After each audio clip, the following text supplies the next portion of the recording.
I hope it lasts. But I have a couple of other disclaimers to start.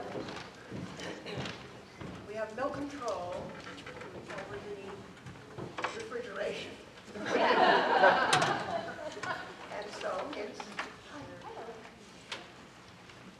And so if you really get cold, stand up,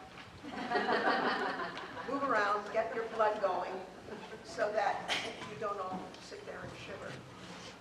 Anyhow, I'm delighted to see you all, and some good friends and students and VIPs. Really nice to have you all here. Because we're here to celebrate Murray Lewis. And I believe this is the first tribute of the year. There'll probably be lots others, because I know there's going to be a very big one in New York City. Probably at a big venue, because he touched a lot of lives.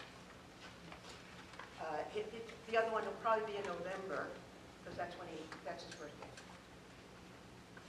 This celebration is not just to honor that he was a marvelous dancer, a choreographer, a writer, a filmmaker. He was my friend.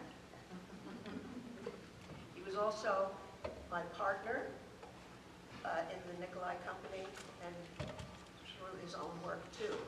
So we met in 1949. It's a long time ago. So I've known him since then. But that isn't all. He has tremendous ties to Ohio University, and it's probably something that many of you didn't know.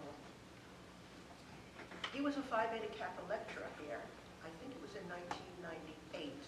He was on a roster of available lecturers through the Phi Beta Kappa. And the gentleman who was in charge of that called me and said, "Do you know this person?" I said, "Yes." He said, "Should we have him?" I said, "Absolutely. He's a fabulous talker, and he will charm everybody." And he came, and he did that. In fact, the person said he's never seen such an incredible turnout as came to that particular lecture. It was really wonderful. And he spent some time here with our students as well, and we did master classes and then charmed them too. He's a charmer, what do I say? He also has a doctorate, an honorary doctorate from OU that he got in 1999.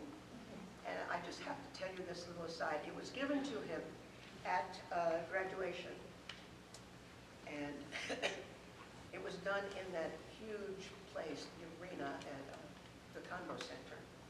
And it was announced, the president at that time, I can't remember, I think it was Lind, announced who he was and so forth and so on. And Murray stood up in front of that whole mass of humanity, and all he said was, "Quit slouching, sit up." I have no idea what else he said. And nobody else remembered it, because how could you? Anyhow, the other important thing is that on one of his visits here, he said that he was closing the studio, and they had all of this, all the documentation and all the materials, and just didn't know quite what to do. And our then administrative assistant, Teresa Holland, who's sitting here, said, "What about OU?" It just popped in her head. And he thought about it for about 2 seconds, and he said, "That's a great idea." And as a result of that, we connected with the people at the library. That was your predecessor, Scott. We have a dean of libraries here today. And and with grant writing and all the stuff that goes along with it, all of this stuff came. And I just want to tell you what's briefly in there. About 10,000 photographs. I can't tell you how many videos, films, programs, reviews, manuscripts. It's all there on the 5th floor of Olden Library, and we're very lucky to have it. And Teresa, who's our dance historian, uses it as a research tool in classes, and the kids get to see that and learn how to do that. So it has served as a resource, not only for us students, but for dance historians in this country, but also internationally. Our current archivist is Sarah Harrington. I think you're here. I saw you. There she is. Okay. These are very important people that we connect with, so I'm pleased to see you here. And Doug McCabe, who is not here today, they were extremely helpful in getting this together today. Anyhow, I hope that this program will enlighten you about his many achievements, but more importantly, that you get to know him as a real person, someone with enormous talent and affability, someone you'd like to spend a couple of evenings with. So, we have our guests, and they will fill you in on aspects of his life. And the first one we have is Teresa Randall, who is our dance historian, who will put him into some kind of historic perspective, because everybody has a lineage, and even dancers have ancestors. And so you'll find out the ancestors from Teresa. Thank you.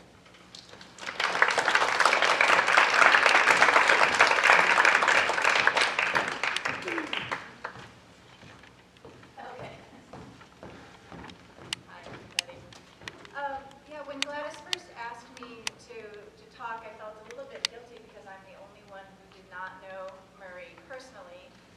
But I feel like I got to know him over the years, not only through the archive, but through his writings. His writings were so witty and vibrant and reflected the way he was as a dancer as well. He was mercurial and agile, and he brings that to his writings. So I've gone through some of those, and I wanted to point out a few things about them to help you kind of situate him. In his book, Inside Dance, it's a series of essays about the experience of dancers. He titles them On Critics, On Curtain Time, and my personal favorite is On Sweat. It goes on and on about how important sweat is for dancers. So often, books about dance are about the final choreographic product, but his writings really get to the heart of the dancer's experience. And I think that it's, as a result, it's very fitting that we're having this memorial for him in a studio. He talked about the studio as the dancer's sanctuary, the place where everything makes sense, everything falls apart, and everything comes back together. And when I read that, it occurred to me that that really echoes Mary Wigmon's ideas. And so I'll tell you a little bit about this lineage that Gladys mentioned. Mary Wigmon also described the process of learning to dance in the modern dance idiom in very similar terms. She talked about the excitement of newness when a dancer first discovers the joy of expression and movement. Then it all falls apart when the dancer is overwhelmed with the possibilities. And then finally, synthesis comes when the dancer learns to be more conscious about the choices that they're making. So Murray inherited not only this philosophy, but also Wigmon's approach through his teachers Hanya Holm and Alwyn Nicolai. Even though these artists created vastly different choreographic styles, they all followed the same fundamental pedagogical principles. This included an ever-present drum played by the teacher, rigorous use of improvisation, and a comprehensive approach to movement as space, time, and energy. Murray expressed immense pride in this lineage. It not only gave him his identity as a dance professional, but it gave him a family. Murray's own mother had died at an early age, and he spent part of his childhood in an orphanage. He later wrote about this time, though, as happy and actually fortunate for him. The orphanage had a great library where he learned to love words, and the children put on frequent talent shows where he learned how much he loved to perform. But his career in modern dance started after World War II. Recently discharged from the Navy in San Francisco, he entered the dance program at San Francisco State, where he studied briefly with Anna Halprin. And in 1949, Halprin recommended that he attend Hanya Holm's summer program in Colorado. Later, Murray said that if you wanted to be a professional dancer at that time, that was where you went. And it helped also that Hanya Holm had just had her success earlier that year with Kiss Me Kate. And Murray later said that he went to Colorado because he wanted to be famous and on Broadway, and he figured that Hanya had done that and he could do it too. So during that fateful summer in Colorado, he met Gladys and Nikolai. And he was so blown away by Nikolai's teaching that he decided to follow him back to New York. And that is where they started working together at the Henry Street Playhouse. So I wanted to tell you just a little bit about Henry Street as a way to contextualize their early work together. Henry Street was a settlement house, a community center geared towards helping recent immigrants and working class families on Manhattan's Lower East Side.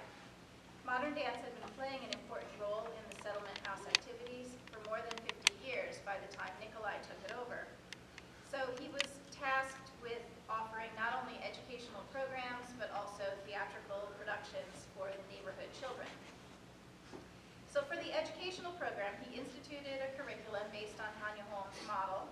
And Nikolai had been working with Hanya Holm for a number of years at that point. Nikolai called it a basic approach that could lead to anything, narrative, abstract, or anything in between.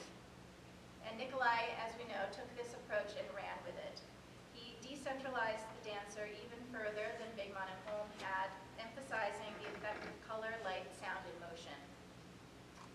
He soon turned over the teaching of the children's division, though, to Murray Lewis. Murray taught 400 children in the school, and Nikolai later said about this that he had a magic that the legendary Pied Piper would have envied. Nikolai's advanced class consisted of experienced dancers, Murray Lewis, Gladys Balin, Phyllis Lamhunt, and Bill Frank, who became the nucleus of Nikolai's company. He later wrote in his unpublished autobiography, which we have here in the archive, that their youthful energy inspired him to do something new. The war had changed him, and he no longer wanted to follow the modern dance trends of the time, which had turned largely to psychological narratives. And Nick also later said that he wanted to get away from boy-girl narratives and other such things. So the conditions at the Playhouse were really ripe for him to experiment. He had a theater at his disposal 24 hours a day, so he could experiment with lights, sound, slides, different kinds of projectors. But at first, the job was restoring the old theater, which had been neglected, and on creating productions for young people.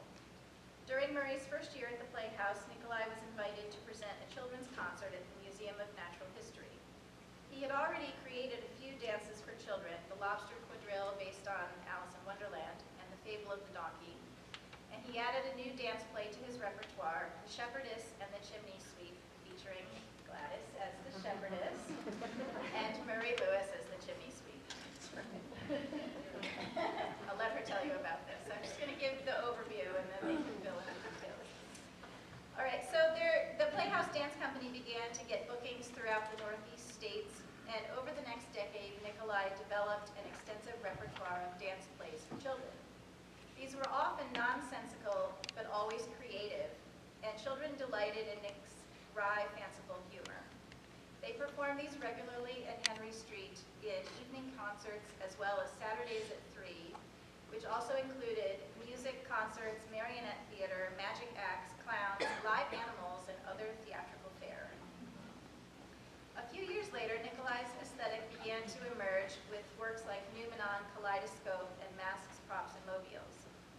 After his first big success at the American Dance Festival in 1956, he turned the direction of the dance plays over to Murray.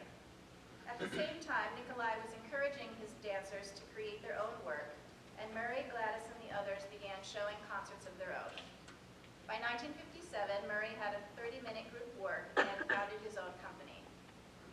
During the 60s, he continued to perform for Nikolai, but also began premiering at least one new work each year for his own company. In the 70s, they left the Henry Street Playhouse and moved what was then called the Nikolai Lewis Dance Lab to mid-Manhattan. And again, Murray was primarily responsible for teaching because Nikolai was often touring abroad.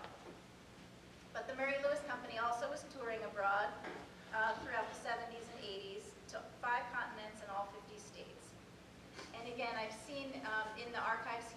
itineraries for all of their touring engagements, and it really gives you an insight into the grueling performance touring schedules that they had. In all, Murray created over 130 dances, including Calligraph for Martyrs, Hoopla, Porcelain Dialogues, and Sinners All. His works were quirky, poignant, and unexpected, sometimes funny, sometimes abstract, but always based on physical experimentation. While some of his works echoed Nicolai's use of costuming and lighting that emphasized the three-dimensional moving body, other works had a completely different style. He said, "I don't have a style. Each piece has its own identity." He was a highly musical choreographer with eclectic taste. He created dances to music by Tchaikovsky, Schubert, Stravinsky, Bach, the Cuban composer Ernesto Lacuna, and electronic scores by Alvin Nicolai. And unlike Nicolai, Murray danced in many of his own choreographies. In the 1970s, legendary ballet dancer Rudolf Nureyev appeared as a guest artist with his company. And in 1984, Murray toured the United States and abroad with jazz musician Dave Brubeck. He later created works for the Hamburg Ballet, Royal Danish Ballet, Jose Limon Company, and Batsheva. Over the course of his career, Murray received grants and awards from the Guggenheim, Ford, Rockefeller, and Mellon Foundations, as well as the National Endowment for the Arts. In 1968, the U.S. State Department invited him to represent the U.S. on a tour of India. And also in the 70s, he was invited by the government to create a pilot program to introduce dance to young people, and this is what sparked the Artist in the Schools program that was so influential for many decades. During this time, he also created a 5-part video series, Dance as an Art Form, which has been used in college dance curricula ever since. I still use it, as my students know. And he published his books of essays, Inside Dance and On Dance. Several video documentaries were produced in the 80s and 90s to preserve his work and Nicolai's work. The PBS documentary Nick and Murray, Murray Lewis in Concert, and the 5-part World of Alvin Nicolai series that he created after Nick's death. So beyond these accomplishments, I was thinking about what is the historical significance of Murray Lewis. First, I think it's important to consider the post-war environment and the rise of the male dancer. Dozens of young men flocked to dance as a career in the years following World War II, many of them studying dance on the GI Bill. The 50s and 60s saw the rise of male dancers as different as Glenn Tetley, Merce Cunningham, Paul Taylor, Alvin Ailey, Donald McHale, and Steve Paxton. All of them pioneered new ways of dancing and making dances. But I think Murray Lewis was among the most adventurous in terms of his exploration of emotional possibilities.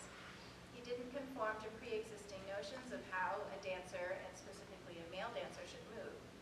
He was sinewy, darting, and delighted in physical instrument of his body. I also think it's important to consider the impact that the dance empire that he and Nick created together. They spread modern dance across the globe, particularly to France, Japan, and India, where their work and technique have had a lasting impact. For example, there's a contemporary Indian dancer named Ustad Dabu, who was inspired by Murray's performance in Mumbai in 1968 and abandoned his career in economics in order to become a dancer. Yeah.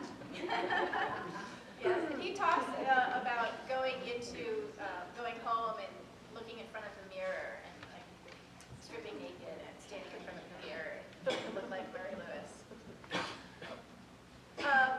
Nick and Murray's work also had a profound impact on college dance programs across the country, and I think they were instrumental in helping justify the move from physical education to fine arts in a lot of institutions. They did lots of college dance residencies during the 70s and 80s. And finally, I think it's important to consider his extraordinary effectiveness as an advocate for dance. While Nicolai theorized in brilliant ways, Murray really made dance accessible. He was witty and charming and recognized that no one person is responsible for the field of dance. One of the thousands of treasures we have in the archive here is a series of oral history interviews that Murray did with founders of college dance programs across the country. And Gladys and I were talking about this the other day, that he had planned to write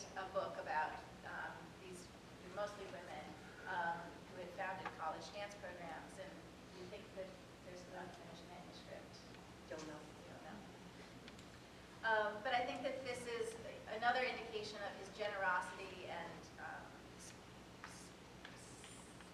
sense of spirit, in supporting dance as a whole. So I wanted to return to my opening discussion of his book, Inside Dance, which captures the experiences of the dancer, both everyday and sublime. At the time that he wrote that book, the dance field was undergoing a dance boom, and Murray was worried that the integrity of dance was being lost. And so to remedy this, he proposed returning to the dancer's experience. He assured his readers that despite any difficulties dancers face in the world outside, the studio is always there. It is where the dancer's life begins, and any understanding of dance must begin there. And I think this is an important part of the legacy that he has left us.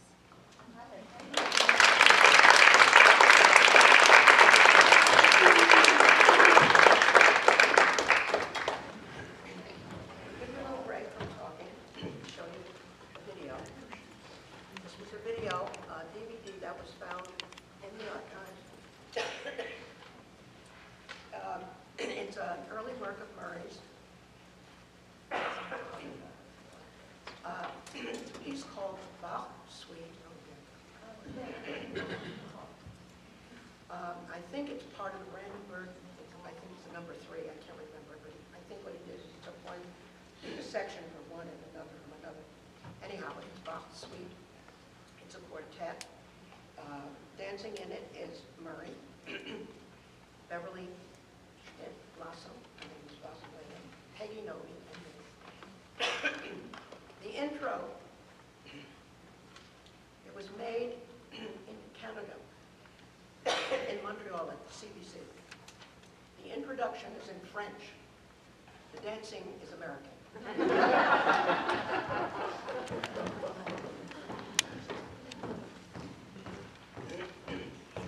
While getting that ready, just one more little note.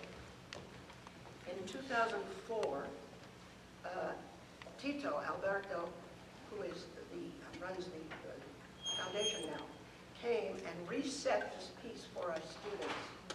And it was such a joy for them to dance that. They performed it here, and then we took it to New York and performed it on some college festival at Hunter College, and they looked great.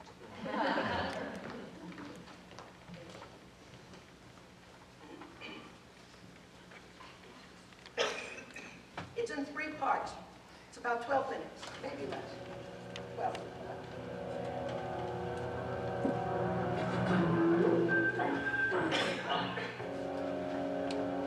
It's all black and white.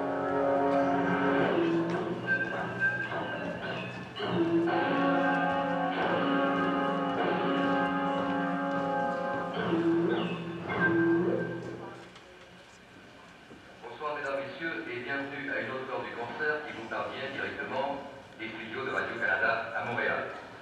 Les sons que vous venez d'entendre et qui en auront peut-être surpris quelqu'un parmi vous proviennent d'une suite intitulée Allégorie du compositeur chorégraphe américain Alvin Nicolai, dont la troupe de danseurs fait partie de nos invités ce soir. Rassurez-vous cependant, vous n'entendrez pas que ces sons de musique dite concrète ou électronique à notre concert, mais nous vous convierons à la fin de cette émission à une expérience qui saura, sans doute, du moins le croyons-nous, susciter votre intérêt. En vérité, notre concert est varié. Il comprend un ballet sur des œuvres de Jean-Sébastien Bach, la petite symphonie concertante de Franck Martin et un ballet récent d'Alvin Nicolai.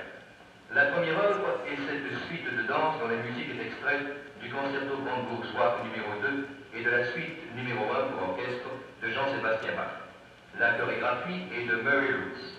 L'œuvre sera interprétée par des musiciens de l'orchestre de chambre McGill sous la direction de leur chef attitré, l'éminent musicien canadien Alexander Brown. Et voici donc, mesdames, messieurs, suite de danse avec la compagnie des danseurs Alvin Nicolai du Henry Street Playhouse de New York, mettant en vedette Gladys Balin, Beverly Schmidt, Peggy Barclay et Murray Lewis.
like to introduce Eddie Decatur, who has made his life being a dancer for many, many companies. This is very unusual for someone to have as long a dancing life as you've had, and I think it's fabulous. He danced with Murray for 7 years in that company, and you just left the company. You were with Doug Barone for 20 years. You must be very old. I don't know how to say it. Because he was just a dancer and what I would call a dancer extraordinaire. So I think it's great. He's now a guest artist at Ohio State. And it's great that he was willing to come down. Talk to us a little bit about what it was like being in the company. Did you tour too? Did you do a lot of touring with him? Oh, tons. Tons. Well, tell us about that. I'm going to grab a chair. I am not one much for public speech. So I'm just going to make myself a little comfortable here. And I am scripted, so indulge me, please. Maybe some of this might be a little indulgent, maybe a little formal, and that I'm basically going to read this, but I will know that it was at least written from very much from a heartfelt place.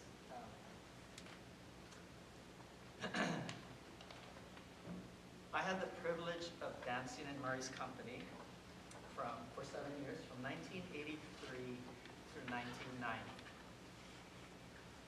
The world that he opened up to me and what it has meant to me as a dance artist is immeasurable. Speak up. If you could make it a little louder. Oh, okay. Thank you. I am still to this day, and maybe I'll just get a little closer. I am still to this day adding to the sum total of what its effect has been and continues to mean to my life in dance.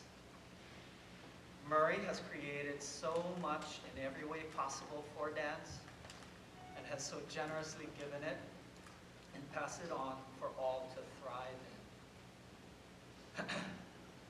In the 26 years since my time with Murray, I certainly have thrived, and in no small part due to those 7 years with him.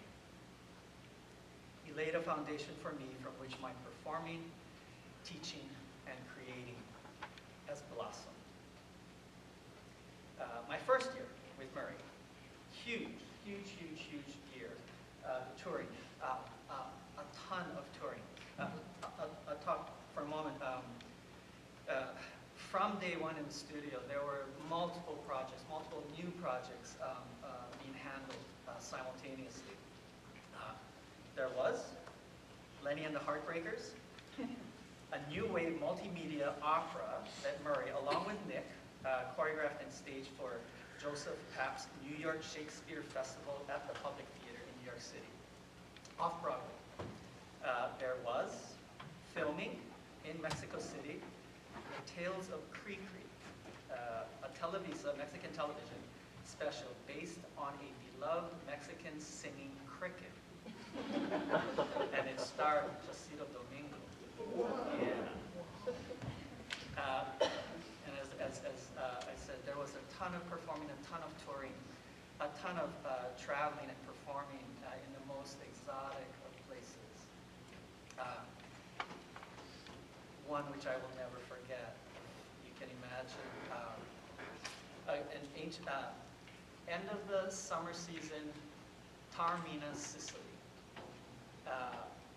Ancient Greek amphitheater, stage, and as a backdrop, visible in the distance, active Mount Etna, with a fountain of lava.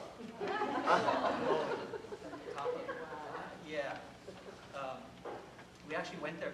We went back there again another summer with Nick, both Murray's and Nick's company together, and actually doing water study on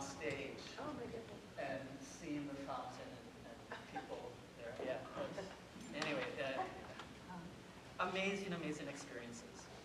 And that was my first year with Murray. And it, yeah, gosh, and it continued for 6. I was simply this young, small town Hawaiian kid, maybe a year in New York City, now in Murray's super candy store. There was one other major project that first year. Murray Lewis in concert with the Dave Brubeck Quartet. Yeah, this was the cradle project of my time there with Murray for the 7 years. First day of the project in the studio. Murray, coffee, cigarette, and his classic blue knitted unitard.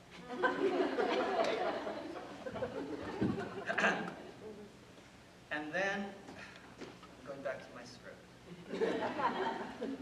And then there it was, his kinetic, dynamic musicality spewing out as he choreographed our entrance into the 7s of Dave Brubeck's Unsquare Dance. In the days to come, I got to bask in his qualitative artistry in koto song. I got to play in his undeniable wit in 3 to Get Ready. And then he would unleash us, the dancers, and the ferocious animals inside of us in Take 5. It was these 4 songs that became the Dance 4 Brubeck pieces. And as I said, boy, that piece, that evening show was the cradle for my time there. For 7 years, amongst all the amazing work created, the rich older work we revisited. Yes, and aerobic. How long did he keep it in the repertoire? It was not there when I first got into the company, brought it back in the latter part. In fact, when the 2 companies merged, we became Nikolai Lewis. It came back for a time. I don't know how long after that I left.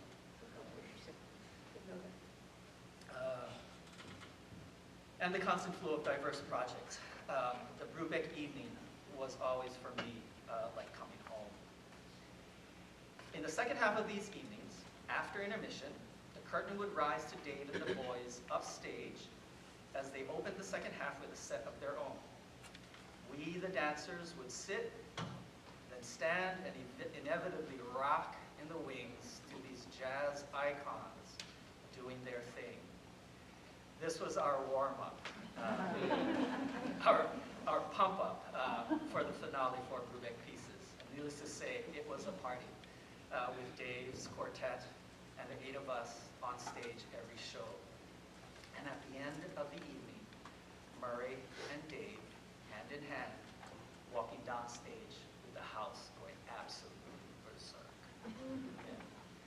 But that was the second half. In the first half, Murray. And what a gift it was for so many years to sit in the wings and watch this ultimate performer in his solo Frail Demons. In watching Murray, all that we explored in the studio came to life. Space, time, shape, motion became a visceral journey through Murray's dancing. He could speak so powerfully through this nonverbal art form. He could convey so much meaning with such clarity through this language of abstraction. One felt the same degree of impact from watching him perform the largest gesture exploding through space, as well as the subtlest twitch of a finger. He had the ability to focus every molecule of his being toward the core of any movement, any moment, and shift it at will as quick as the flash of a strobe.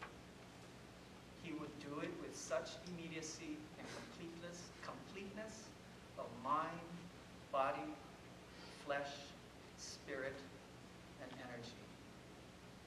Show after show, not holding anything back ever, his soul was bared and poured out onto each and every stage that he faced. And then there I was. Through those 7 years, in my 20s, basically growing up always see my time with Murray as my childhood, as my formative years in dance. Not so much intellectually, but through experiencing it all. He was, in regards to my dance life, a father. I remember one night, later in those 7 years, at the Joyce Theater in New York City. We were performing a reconstruction of Continuum, 1971 piece, in which Murray had me dance his part. I had just come off stage after having had one of those unforgettable kinds of performances, those ones that you just feel like you were in the zone. Yeah. Murray came to me, and as many of us know, I should say that, he would typically refer to us, address us lovingly as doll. Doll. Doll. Everyone was doll or dolls. But in this particular moment, he instead looked at me, came to me and looked at me with gentle, caressing eyes, generous eyes, and said to me, "It's yours now. Let yourself have it." Yeah, amazing words to have heard from him. But, as it turned out, during successive performances of the piece, I struggled to find that song. And after a short time, the piece was retired. It wasn't until many years later that I began to truly understand the larger message in what he had said. That zone is not one to find or to seek. It is one that you simply open yourself up to. Open yourself up fully, and simply allow yourself the experience.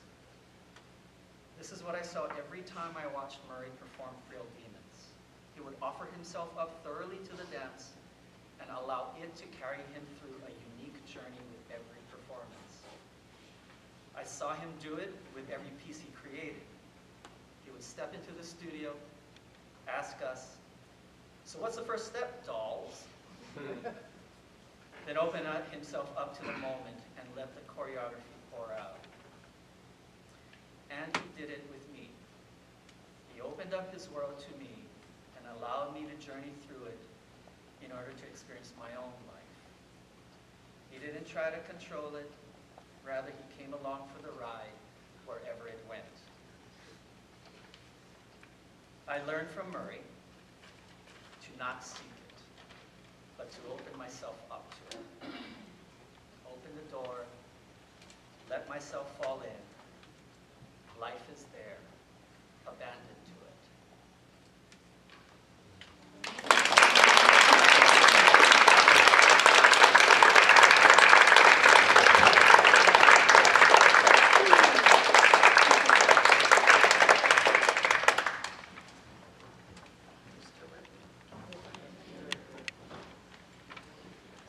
So honored that we have our last speaker, Phoebe Miller, been teaching at OSU also and came down here.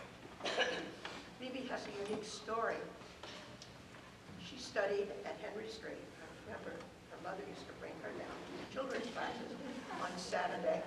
I didn't realize you were 4. Yeah, 4 years or younger. Yeah. Well, Henry Street was my home as well. So going to Henry Street, Playhouse and Settlement was what I did after school. It just was there. But you traveled. Your mother brought you down from where did you live? Brooklyn. Brooklyn. Anyhow, it was like a magnet, that place. And I would love you to tell us a story. But you have to know that Phoebe now has her own company, is a full professor at OSU, and has continued in a life of dance. Wonderful. Thank you.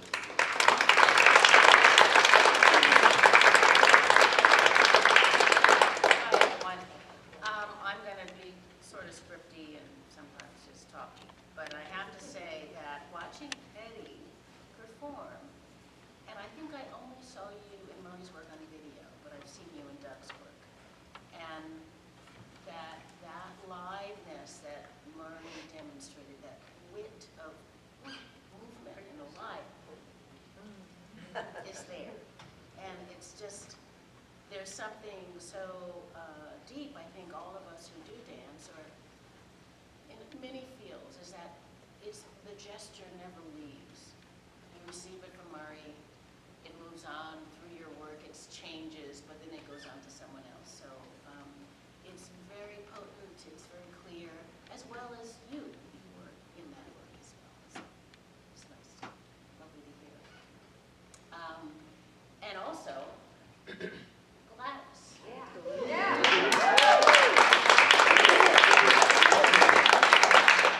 I don't know if I saw Bach's Suite in 1962. I was at the Playhouse, and I probably did. But that the four of you and Phyllis and Murray and Bill Frank, were, that you are still embedded in my memory of dance. And seeing just your carriage and that bun. But it's like you don't see that movement again until, you know what I mean? It's like each person has a signature. And I'm seeing yours again. It's just as beautiful. So thank you. So, I met Murray when I was about 4. I started Henry Street at 3, and I was too young to be in Murray's class. So I was in Dick Broward's class, who was a fellow teacher, the lighting director at Henry Street. And, but I kind of would sneak into his class and sit by him and try to behave. But and he let me. So eventually I joined his class until I was about 13. And he was full of dances, and he was full of stories, and he was full of dances about stories. And hearing now from Gladys about, and Teresa, thank you, just kind of the